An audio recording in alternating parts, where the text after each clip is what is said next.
Hello everyone, welcome to my channel. ఈ channel start చేసే ముందు నా ఫస్ట్ వీడియో ఒక ట్రావెల్ వ్లాగ్ అవ్వాలని అనుకున్నాను. అండ్ దానికి తగ్గట్టుగా ఒక ట్రావెల్ వ్లాగ్ షూట్ కూడా చేసుకున్నాను. కానీ తర్వాత నేను సోషల్ మీడియాలో స్క్రోల్ చేస్తున్నప్పుడు కల్కి మూవీ క్లైమాక్స్ గురించి కొన్ని డిస్కషన్స్ వచ్చాయి. అప్పుడు నాకు అనిపించింది, ఈ కల్కి మూవీ క్లైమాక్స్ అనేది మహాభారత రిలేటెడ్ కదా, దీని బేస్ మీద ఫస్ట్ వీడియో ఉంటే కొంచెం స్పెషల్గా ఉంటుంది. అండ్ ఆల్సో ఆ గాడ్స్ బ్లెస్సింగ్స్ కూడా ఉంటాయి అని అనిపించింది. సో అందుకే ఈ వీడియో తోటి నా ఛానల్ని స్టార్ట్ చేస్తున్నాను. సో ఫస్ట్లీ నేను కల్కి మూవీ ఫస్ట్ డేనే చూశాను. నేను యుఎస్లో ఉంటాను కాబట్టి మాకు థర్స్డే రోజు షో పడింది. అండ్ ఐ థింక్ ఇండియాలో ఫ్రైడే రోజు షో పడి ఉంటుంది ఆబ్వియస్లీ. సో ఫస్ట్ టైం నేను ఆ మూవీ చూసినప్పుడు ఐ వాజ్ జస్ట్ షాక్డ్ అనమాట. It was just an out of the world experience. అసలు ఒక కొత్త ప్రపంచాన్ని చూసినట్టే అనిపించింది కల్కి మూవీ చూస్తున్నంతసేపు. And I really enjoyed every bit of that movie. కొంచెం లాగ్ ఉంది ఫస్ట్ హాఫ్లో, but if you leave that aside it was a very good movie. And ఇంకొక ఇంట్రెస్టింగ్ థింగ్ ఏంటంటే, ఆ రోజు despite being the first day అయితే usually fans వస్తారు, so ఎక్కువ యూత్ వస్తూ ఉంటారు థియేటర్స్కి. బట్ ఆ రోజు నేను చూసినంత వరకు చాలా మంది కిడ్స్ వచ్చారు along with their parents. So అది నాకు చాలా సర్ప్రైజింగ్ అనిపించింది. అండ్ కిడ్స్ కూడా అసలు చాలా ఎంజాయ్ చేశారు మూవీని. ఎస్పెషలీ ఆ బుజ్జి కార్ ఉన్న సీన్స్ అయితే అసలు చాలా ఎంజాయ్ చేశారు. అండ్ ఇంకొకటి ఏంటంటే, చాలా క్యూట్ గా ఇన్నోసెంట్ గా మన మైథలాజికల్ క్యారెక్టర్స్ వచ్చినప్పుడు who is Ashwatthama, who is Karna అని పేరెంట్స్ ని కూడా అడిగారు కొంతమంది పిల్లలు. So it was very funny. And పేరెంట్స్కి ఒక టాస్క్ లాగా అయిపోయింది. So it was very funny and it was a very wholesome experience. చాలా బాగుండింది. అండ్ ఇక ఇదంతా ఒక ఎత్తు అంటే, క్లైమాక్స్ అనేది ఇంకా నెక్స్ట్ లెవెల్. క్లైమాక్స్ అనేది మహాభారతంలో that is one of the important chapters.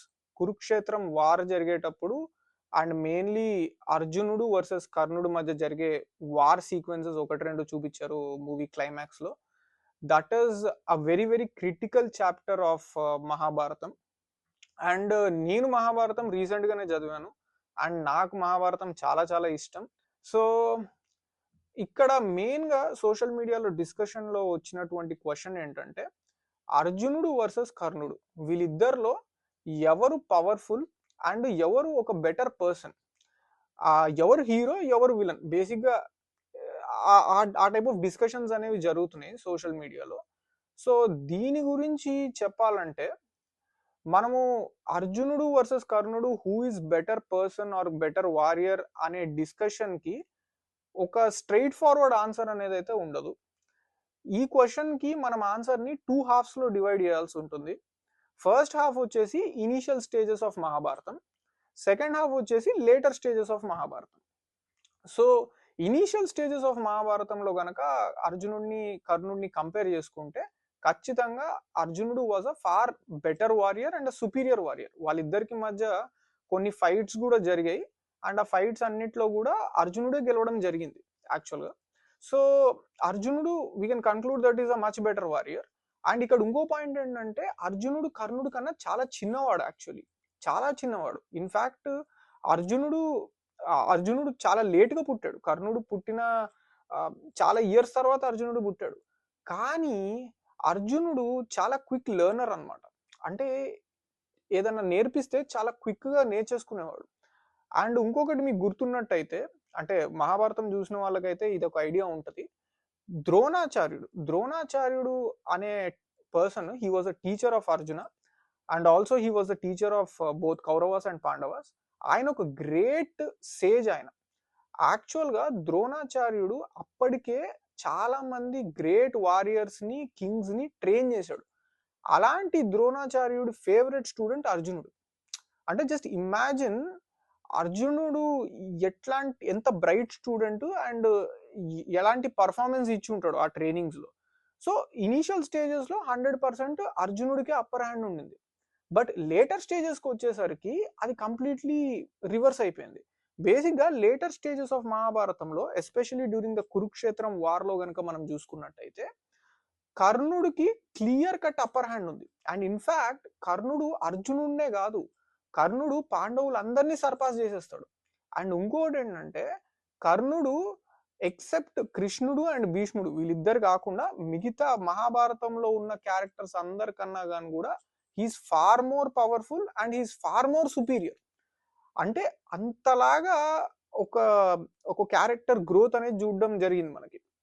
అయితే దీనికి రీజన్ ఏంటి అంటే, ఒక నార్మల్ వారియర్ కాకపోవచ్చు. ఇనీషియల్ స్టేజెస్ లో కూడా కర్ణుడు he was a strong warrior, కానీ పాండవులతో కంపేర్ చేసుకుంటే ఒక నార్మల్ వారియరే. ఒక నార్మల్ వారియర్ అయిన కర్ణుడు లేటర్ స్టేజెస్ ఆఫ్ మహాభారతంలో ఎలా అంత గ్రోత్ చూశాడు అంటే దానికి రీజన్ వచ్చేసి ఎవల్యూషన్. సో కర్ణుడు ఆయన లైఫ్లో చాలా స్ట్రగుల్స్, చాలా టఫ్ సిచ్యువేషన్స్ అండ్ చాలా పెయిన్ చూశాడు ఆయన లైఫ్లో. So that is one of the reason. ఇప్పుడు ఇది కర్ణుడు అర్జునుడు అనేది పక్కన పెడితే ఒకసారి మనం రియల్ లైఫ్తో కూడా కంపేర్ చేసుకుంటే, ఇప్పుడు నా లైఫ్తో నేను కంపేర్ చేస్తూ ఒక ఎగ్జాంపుల్ ఇస్తాను. నేను చిన్నగా ఉన్నప్పుడు నాకు ఉన్న ఫ్రెండ్స్లో ఇప్పటికీ ఒక 15 మెంబర్స్ టచ్లో ఉన్నారు, నా చైల్డ్హుడ్ ఫ్రెండ్స్. మేము స్టార్ట్ చేసినప్పుడు అందరం ఆల్మోస్ట్ సేమే, financial condition was similar and also మా అందరి ఏజ్ సేమ్ కాబట్టి మేము ఒక సిమిలర్ స్టార్టే అయ్యింది. అందరికి ఆల్మోస్ట్ సేమ్ పొజిషన్ నుంచి స్టార్ట్ అయ్యాం. ఈ రోజు చూసుకుంటే వాళ్ళల్లో కొంతమంది నాకన్నా మచ్ బెటర్ పొజిషన్లో ఉన్నారు, నాలాగా కొంతమంది ఒక నార్మల్ పొజిషన్లో ఉన్నాం. సో ఇక్కడ నేను ఈ ఎగ్జాంపుల్ ఎందుకు తీసుకుంటున్నా అంటే, అందరి గ్రోత్, అందరి ఎవల్యూషన్ ఒకటేలాగా ఉండదు, అందరి లైఫ్ జర్నీ ఒకటేలాగా ఉండదు. సో అలాంటిది మనం మాట్లాడుతుంది initial stages of Mahabharatam and latest stages of Mahabharatam. అప్పటికి చాలా ఇయర్స్ మధ్యలో గడిచాయి. సో కృష్ణుడు అంటున్నాను, కర్ణుడు అండ్ అర్జునుడి విషయంలో కూడా ఇదే జరిగింది. కర్ణుడికి లేటర్ స్టేజెస్ ఆఫ్ లైఫ్లో ఆయన చాలా పీక్ లెవెల్ ఆఫ్ ఎవల్యూషన్ చూశాడు. ఒక నార్మల్ వారియర్ నుంచి ఒక టాప్ లెవెల్ వారియర్గా మారాడు. అండ్ ఆల్సో పర్సనల్ లైఫ్లో చాలా స్ట్రగుల్స్ చూశాడు, పెయిన్ చూశాడు, చాలా అవమానాలు చూశాడు అండ్ చాలా టఫ్ సిచ్యువేషన్స్ని ఎదుర్కొన్నాడు. అసలు కర్ణుడు లైఫ్ అంతా కష్టాలే. బేసిక్గా బిగినింగ్ నుంచి చూసుకున్నట్టయితే కర్ణుడు లైఫ్ అంతా కూడా అసలు దారుణమైన కష్టాలు ఉంటాయి. సో ఆయన చాలా ఫేస్ చేశాడు, ఆయన చాలా చూశాడు, దానివల్ల వచ్చిన ఎవల్యూషన్. సో కర్ణుడు లేటర్ స్టేజెస్లో మాత్రం 100% he was a superior warrior than everyone in Mahabharatam except భీష్ముడు అండ్ కృష్ణుడు. ఇందాక చెప్పినట్టు దట్ ఈస్ బికాస్ కృష్ణుడు గాడు అండ్ భీష్ముడు దేవుడు అంశ కాబట్టి. ఇది ఇట్లా పక్కన పెడితే మీరు అడగొచ్చు, కర్ణుడు ఎలా చెప్తున్నావు నువ్వు, కర్ణుడు మోర్ పవర్ఫుల్ దెన్ అర్జునుడు అని ఎవిడెన్స్ ఏంటి అని. సో నేను మహాభారతం చదివినప్పుడు, ఎవరు మహాభారతం చదివినా కానీ కూడా లేటర్ స్టేజెస్లో ఇట్స్ క్వైట్ ఎవిడెంట్, చాలా ఇన్సిడెంట్స్ ఉంటాయి. బట్ నేను ఒక 4 ఇన్సిడెంట్స్ని పిక్ చేసుకున్నాను అండ్ ఆ 4 ఇన్సిడెంట్స్ నేను డిస్కస్ చేస్తాను ఇప్పుడు, which actually show that Karna was in a much much much superior state than rest of the Pandavas అని. ఫస్ట్ వచ్చేసి కుంతీదేవి పాండవుల వాళ్ళ మదర్ అండ్ ఆల్సో కర్ణుడు వాళ్ళ మదర్. ఇక్కడ ఏంటి, కుంతీదేవికి కర్ణుడు పాండవుల కన్నా ముందే పుడతాడు, కానీ అప్పటికి కుంతీదేవికి మ్యారేజ్ జరగదు కాబట్టి అప్పట్లో ఉండే సొసైటీ ఆ ప్రెషరు అదంతా వేరే లెవెల్లో ఉంటుంది కదా. ఇప్పుడు మ్యారేజ్ జరగకుండా కొడుకు పుట్టాడంటే అప్పుడు సొసైటీ ఒప్పుకునే పరిస్థితి లేదు. సో ఆవిడ ఏంటంటే వదిలేస్తుంది కర్ణుడిని. సో వదిలేసిన తర్వాత ఆయన మళ్ళీ ఇంకా ఒక పువర్ ఫ్యామిలీ వాళ్ళు అడాప్ట్ చేసుకుంటారు, అది అంతా మళ్ళీ మనం డిస్కస్ చేయొచ్చు. కానీ సో బేసిక్గా కర్ణుడు పాండవుల వాళ్ళ అన్న. సో పాండవుల కన్నా ముందు కర్ణుడే పుడతాడు కుంతీదేవికి. సో కురుక్షేత్రం జరిగే ముందు కుంతీదేవి కర్ణుడి దగ్గరికి వెళ్ళి ఒక మాట తీసుకుంటది. ఏమని మాట తీసుకుంటది, కర్ణ నువ్వు మీ తమ్ముళ్ళని నువ్వు చంపకూడదు అని. కర్ణుడు కూడా అర్జునుడు తప్ప మిగతా వాళ్ళందరినీ నువ్వు వదిలేస్తానని చెప్తాడు. సో ఇక్కడ ఈ మాట కుంతీదేవి ఎందుకు తీసుకోవాల్సి వచ్చింది, కుంతీదేవి కర్ణుడి దగ్గరికి వెళ్ళి మీ తమ్ముళ్ళని చంపకు అని ఎందుకు చెప్పాల్సి వచ్చింది, ఎందుకంటే అప్పటికి ఆవిడకి అర్థమైపోయింది కర్ణుడు ఒక చాలా సుపీరియర్ పొజిషన్లో ఉన్నాడు, వీళ్ళందరినీ సర్పాస్ చేస్తాడు. సో ఇప్పుడు కనుక ఈ మాట తీసుకోకపోతే డెఫినెట్గా ఆ కురుక్షేత్రం వార్లో there is a high chance that కర్ణుడు వీళ్ళందరినీ చంపేస్తాడని. సో అది ఆపడానికి ఆవిడ మాట తీసుకుంది. సో ఇది ఫస్ట్ ఇన్సిడెంట్. ఇక సెకండ్ ఇన్సిడెంట్ వచ్చేసి ఆ కురుక్షేత్రంలో ఈ అర్జునుడు వర్సెస్ కర్ణుడు ఫేస్ ఆఫ్ ఎప్పుడైతే జరుగుతుందో దానికన్నా ముందు అర్జునుడి ఫాదర్ అంటే ఇంద్రదేవుడు కర్ణుడి దగ్గరికి వచ్చి, అంటే మారువేషంలో వచ్చి కర్ణుడి కవచ కుండలాలు, అంటే కర్ణుడు బై బర్త్ కవచ కుండలాలతో పుడతాడు, ఒక ఆర్మర్ తో పుడతాడు. అండ్ ఆ ఆర్మర్ ఉన్నంత వరకు కర్ణుడికి చావు ఉండదు. సో అందుకని చెప్పేసి ఇంద్రుడు మారువేషంలో వచ్చి ఆ కర్ణుడిని అడుగుతాడు, నీ కవచ కుండలాలు అనేది నాకు డొనేట్ చేయండి అని. కర్ణుడు కూడా ఇప్పుడు ఎవరైనా ఏమైనా అడిగితే ఆయన నో చెప్పే క్యారెక్టర్ కాదు కాబట్టి ఆయన తీసేసి డొనేట్ చేసేస్తాడు. తర్వాత ఇంద్రుడు కూడా దాన్ని కాంపన్సేట్ చేస్తూ శక్తి అనే ఒక పవర్ ఇస్తాడు. ఆ శక్తి అనే పవర్ ఏంటంటే ఎవరి మీద యూజ్ చేస్తే వాళ్ళు చనిపోతారు అనమాట. సో కర్ణుడు అనుకుంటాడు, సర్లే అర్జునుడి మీద యూజ్ చేద్దాం అనుకుంటాడు. బట్ అదే టైంలో కృష్ణుడు ఏం చేస్తాడు, కృష్ణుడు ఒక మాయ చేసి ఒక ఒక సిచ్యువేషన్ క్రియేట్ చేసేసి ఆ శక్తి అనే పవర్ ని కర్ణుడు వేరే వాళ్ళ మీద యూజ్ చేసేటట్టు చేస్తాడు. అంటే ఒక ఫోర్స్ఫుల్ సిచ్యువేషన్ అనేది క్రియేట్ చేస్తాడు బేసిక్ కృష్ణుడు. సో కృష్ణుడు కానీ ఇంద్రుడు కానీ ఇవన్నీ ఎందుకు చేయాల్సి వచ్చింది? ఒకవేళ కర్ణుడు ఒక ఒక వీక్ వారియర్ అన్నా, లేదంటే ఒక కర్ణుడిని చంపడం చాలా ఈజీ అనుకుంటే కనుక ఇవన్నీ చేయాల్సిన అవసరం లేదు కదా. సో కృష్ణుడు కానీ ఇంద్రుడు కానీ ఇంత మాయ చేయాల్సిన అవసరం ఏమొచ్చింది? Because they also know that కర్ణుడు ఆయన ఫుల్ పవర్లో ఆ కవచ కుండలాలతోటి గనక వార్లోకి దిగితే ఓడించడం అనేది అంత ఈజీ కాదు అని. అండ్ ఇంకొకటి థర్డ్ ఇన్సిడెంట్ వచ్చేసి, సో ఇప్పుడు 2 అయిపోయాయి కదా, థర్డ్ ఇన్సిడెంట్ వచ్చేసి యాక్చువల్గా కర్ణుడికి చాలా శాపాలు ఉంటాయి. కర్ణుడు చెప్పాను కదా ముందు నుంచి చాలా కష్టాలు అనుభవించాడని. సో ఒకటి కాదు రెండు కాదు, కర్ణుడికి చాలా శాపాలు కూడా ఉన్నాయి. ఆ శాపాల్లో ఒక శాపం ఏంటంటే గురుదేవుడి శాపం. అంటే కర్ణుడి గురువు పరశురాముడు అనమాట. సో పరశురాముడు ఒక ఇన్సిడెంట్ లో, అది కొంచెం అన్ఇంటెన్షనల్ గా జరిగిన ఒక ఒక చిన్న ఇన్సిడెంట్ లో ఆయనకు కొంచెం కోపం వస్తుంది కర్ణుడి మీద కోపం వచ్చి ఏమంటాడంటే, నువ్వు లైఫ్ లో చాలా క్రిటికల్ టైంలో నీకు ఎప్పుడైతే నీ నేర్పించినటువంటి స్కిల్ సెట్ నీకు ఎప్పుడైతే చాలా అవసరం ఉంటుందో అప్పుడు నువ్వు వాటిని అన్నిటినీ మర్చిపోతావు అంటాడు అని శాపం ఇస్తాడు. సో అదే అవుతుంది కర్ణుడికి అర్జునుడికి మధ్య జరిగే ఆ వార్లో, ఆ కురుక్షేత్రం ఫైనల్ జరిగే ఆ వార్లో ఉంటది కదా, ఆ వార్లో కర్ణుడు కూడా ఒకటి తర్వాత ఒకటి అన్ని మర్చిపోతూ ఉంటాడు అండ్ గుర్తున్న వాటితోటి ఫైట్ చేస్తాడు. సో ఇది ఒక శాపం ఉంటుంది. అండ్ సెకండ్ శాపం వచ్చేసి కర్ణుడికి భూదేవి శాపం ఒకటి ఉంటుంది. సో దానివల్లే కర్ణుడి రథం అనేది వార్ టైంలో భూమిలో ఇరుక్కుపోతుంది. సో ఈ రెండు శాపాలు కర్ణుడికి ఉంటాయి. అండ్ కర్ణుడు ఏంటి, ఆ భూమిలో ఇరుక్కుపోయిన రథాన్ని ఆయన పైనకి ఇట్లా లేపడానికి ట్రై చేస్తున్నప్పుడు అప్పుడు కృష్ణుడు అర్జునుడికి చెప్తాడు ఏమని, this is the right time, కర్ణుడి మీద ఇప్పుడు అటాక్ చేయని. బట్ యాక్చువల్లీ మహాభారతం కానీ కురుక్షేత్రం రూల్స్ కనుక మనం చూసినట్టయితే వెపన్ చేతిలో లేన ఏ పర్సన్ మీద కూడా అటాక్ చేయకూడదు. ఎప్పుడు కూడా వెపన్ చేతిలో లేదు అంటే ఒక పర్సన్కి, ఆ పర్సన్ని అటాక్ చేయకూడదు. కానీ కృష్ణుడు అప్పటికి అంటే వెపన్ అనేది చేతిలో ఉండదు, కర్ణుడి చేతుల్లో ఉండదు, కర్ణుడు రథాన్ని ఇట్లా పైనకి లేపడానికి ట్రై చేస్తూ ఉంటాడు కాబట్టి. కానీ ఏమవుతుందంటే కృష్ణుడు అప్పుడే అటాక్ చేయని అర్జునుడికి సజెస్ట్ చేస్తాడు. ఎందుకు అట్లా సజెస్ట్ చేయాల్సి వచ్చింది? ఎందుకంటే కృష్ణుడికి కూడా తెలుసు ఒక్కసారి కర్ణుడి చేతుల్లో వెపన్ ఉందంటే it's not very easy to kill కర్ణుడు అని. సో అది ఒక థర్డ్ ఇన్సిడెంట్. ఇంకా ఇంకొక ఇన్సిడెంట్, ఫోర్త్ ఇన్సిడెంట్ మనకి కల్కి మూవీలో చూపిస్తారు క్లైమాక్స్ సీన్ లో. సో బేసిక్ గా అర్జునుడు వార్లోకి దిగేటప్పటికి అర్జునుడి రథం అనేది కృష్ణుడు, who is the God himself, ఆయన డ్రైవ్ చేస్తూ ఉంటాడు. అండ్ హనుమంతుడి సపోర్ట్ ఉంటుంది అర్జునుడికి, అండ్ అగ్నిదేవుడు రథం వాడతాడు వార్లో.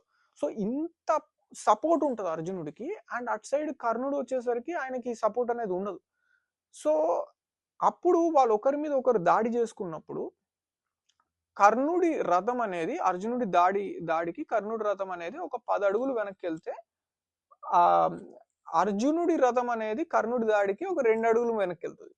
సో ఇక్కడ అర్జునుడు ఏమనుకుంటాడంటే కర్ణుడి దాడికి నా దాడికి కర్ణుడి రథం ఒక 10 feet వెనక్కి వెళ్ళిపోయింది కదా, అండ్ నాకేంది ఒక 2 feet కదా నేను వెనక్కి వెళ్ళింది, so technically I'm more powerful అనుకుంటాడు, అంటే నా అటాక్స్ మోర్ పవర్ఫుల్ అనుకుంటాడు. బట్ అప్పుడు కృష్ణుడు ఒక డైలాగ్ కొడతాడు కదా, కృష్ణుడు ఏం చెప్తాడు, ఇక్కడ నీ వైపు చాలా పవర్ ఉంది, నేనున్నాను, ఆంజనేయ స్వామి సపోర్ట్ ఉంది, అగ్నిదేవుడు సపోర్ట్ ఉంది, ఇంత సపోర్ట్ ఉంటేనే నువ్వు అతని రథాన్ని 10 ఫీట్ వెనక్కి పంపించగలుగుతావు.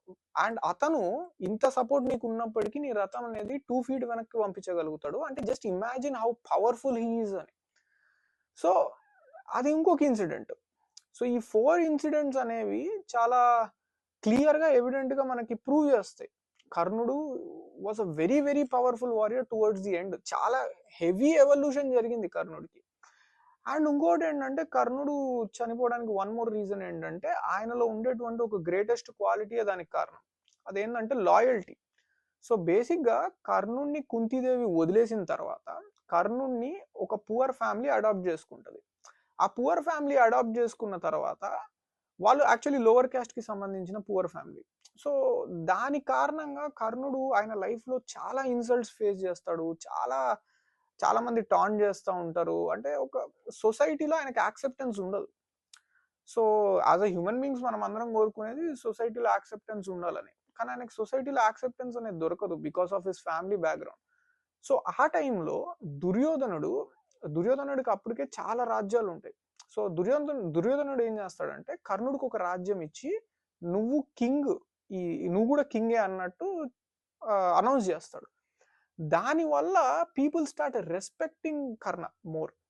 సో అక్కడ ఆయనకి ఇప్పుడు నేను ఎంజాయ్ చేస్తున్న ఈ రెస్పెక్ట్ అన్నిటికీ కారణం నా కింగ్డమ్ రావడం వల్లే, which is because of Duryodhana అని దుర్యోధనుడి మీద ఒక ప్రేమ, ఒక మంచి ఒపీనియన్ అనేది ఫామ్ అవుతుంది. అండ్ అందుకోసమే ఆయన వార్లోకి దిగుతాడు. అఫ్ కోర్స్ ఇంకొక రీజన్ ఏంటంటే ఆయనకు అర్జునుడు అంటే కూడా ఇష్టం ఉండదు, అది ఇంకొక రీజన్. కానీ మెయిన్ రీజన్ వచ్చేసి దుర్యోధనుడు వార్లో ఉన్నాడు కాబట్టి కర్ణుడు వార్లోకి దిగాల్సి వస్తుంది. సో ఆయన లాయల్టీ ఆ విధంగా ఉంటుంది. Just because his friend did a favour to him, ఆయన ఫ్రెండ్ చేసిన ఒక పని వల్ల అంత రెస్పెక్ట్ వచ్చింది కాబట్టి ఆయన వార్లోకి దిగాడు. అండ్ ఇప్పుడు అఫ్ కోర్స్ వార్లో he was on the wrong side. ఆ రాంగ్ సైడ్ ఉండడం వల్ల చనిపోతాడు. సో రాంగ్ సైడ్ ఉన్నప్పటికీ కర్ణుడి మీద ఇప్పటికీ చాలా మందికి ఎందుకు రెస్పెక్ట్ ఉంటుందంటే ఆయనలో గ్రేట్ క్వాలిటీస్ ఉన్నాయి. కానీ ఎన్ని గ్రేట్ క్వాలిటీస్ ఉన్నా కానీ కూడా he was on the wrong side. ఆ రాంగ్ సైడ్లో ఉండడం వల్లే ఆయన లాస్ట్కి చనిపోవాల్సి వచ్చింది. బట్ కర్ణుడి లైఫ్ అనేది it is really really inspirational. మొదటి నుంచి అన్ని కష్టాలే. తల్లి వదిలేస్తుంది, ఎవరో పువర్ ఫ్యామిలీ అడాప్ట్ చేసుకుంటారు, దానివల్ల చాలా ఇన్సల్ట్స్ అండ్ ఫేస్ చేయాల్సి వస్తుంది. చాలా బిట్రేయల్స్ చూశాడు, చాలా అవమానాలు భరించాడు, ఎంతో పెయిన్ సఫరింగ్ తీసుకున్నాడు. ఆయనకు సొంత గురువే శాపం ఇచ్చాడు. ఇలా నంబర్ ఆఫ్ థింగ్స్ ఆయన చూసాడు లైఫ్లో. నంబర్ ఆఫ్ అంటే lot of struggle and lot of pain ఉంటుంది కర్ణుడి లైఫ్లో. కానీ అన్నిటినీ తట్టుకొని ఎటువంటి ఛాలెంజ్ వచ్చినా కానీ కూడా బలంగా నిలబడ్డాడు. సో అందుకే ఆయన inspirational person and inspirational character in Mahabharatam. And although he's on the wrong side, there is lot to learn from ఆయన చూసి చాలా నేర్చుకోవచ్చు. సో ఇది ఈ వీడియో. సో ఇక నుంచి అంటే ఈ ఛానల్ నేను స్టార్ట్ చేసింది ఒక ట్రావెల్ ఛానల్గా స్టార్ట్ చేద్దాం అనుకున్నాను. బట్ ఇట్లాంటి టాపిక్స్ వచ్చినప్పుడు వీడియోస్ చేయాలి అంటే ఒక అనాలిసిస్ వీడియో చేయాలని కూడా ఉంది. సో మీకు కనుక ఈ కంటెంట్ నచ్చితే డెఫినెట్లీ సపోర్ట్ మీ. అండ్ మీకు ఏమైనా ఫీడ్బ్యాక్ ఇవ్వాలనిపిస్తే కూడా definitely let me know. I'm open for all kinds of criticism. So definitely కమెంట్స్లో ఏమైనా ఫీడ్బ్యాక్ ఇవ్వాలంటే కూడా let me know. And yeah, just baby steps వేస్తున్నా. ఛానల్ ఏదో పెద్దగా అవ్వాలని ఏం లేదు, ఎంత ఉంటే అంత, ఎంత గ్రోత్ ఉన్నా it's fine. It's just like my hobby and I want to document my life. So అందుకే ఈ ఛానల్ ఓపెన్ చేయడం జరిగింది. So I'm happy. ఈ ఛానల్ ఎక్కడికి వెళ్ళినా I will be happy. So that's it guys. ఇది వాళ్ళకి. ఈ వీడియో మీకు నచ్చితే లైక్ చేయండి, షేర్ చేయండి, సబ్స్క్రైబ్ చేయండి, కమెంట్ చేయండి మీకు ఏమైనా ఫీడ్బ్యాక్ ఉంటే. And until next time, stay safe. Thank you.